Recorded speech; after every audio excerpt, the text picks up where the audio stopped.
সিলেটের পবিত্র মাটি থেকে জন্ম নেওয়া এক মহান সন্তান মেজর জেনারেল মাহমুদুর রহমান চৌধুরী। তিনি ছিলেন চিকিৎসাবিজ্ঞান ও প্যাথোলজির অগ্রদূত, যার স্বপ্ন ও শ্রমে গড়ে উঠেছে আজকের আধুনিক চিকিৎসা ভিত্তি। জন্মগ্রহণ করেন ১৯২৮ সালের ১ জুন সিলেট জেলার এক আলোকিত পরিবারে। কলকাতা মেডিকেল কলেজ থেকে এমবিবিএস, পরে লন্ডন বিশ্ববিদ্যালয় থেকে ডি-ব্যাকড ডিগ্রি, তাও সম্মানসহ। পাকিস্তান সেনাবাহিনীতে চিকিৎসক হিসেবে শুরু, পরে ইসলামাবাদের জাতীয় স্বাস্থ্য ল্যাবরেটরির নির্বাহী পরিচালক।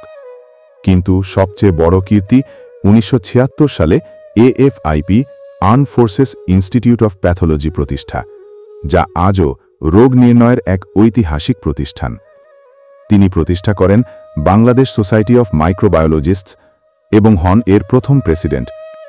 তার এই অভাবনীয় অবদানের স্বীকৃতি হিসেবে ১৯৭৬ সালে তিনি পান দেশের সর্বোচ্চ বেসামরিক সম্মান স্বাধীনতা পুরস্কার। ১৯৯৯ সালের ২৪ জুন তিনি চলে গেলেও রেখে গেছেন এক জীবন্ত অনুপ্রেরণা, গবেষণা, সততা, নেতৃত্ব ও দেশপ্রেমের। আমি রুবেল আহমেদ শুভ। সিলেটের মাটি যুগে যুগে জন্ম দিয়েছে এমন মহামানব যারা ইতিহাস বদলেছেন নীরবে, দৃঢ়তায়, জ্ঞানে। আপনারা সবাইয়ের অনুরোধ থাকল এই ভিডিওটি শেয়ার করুন।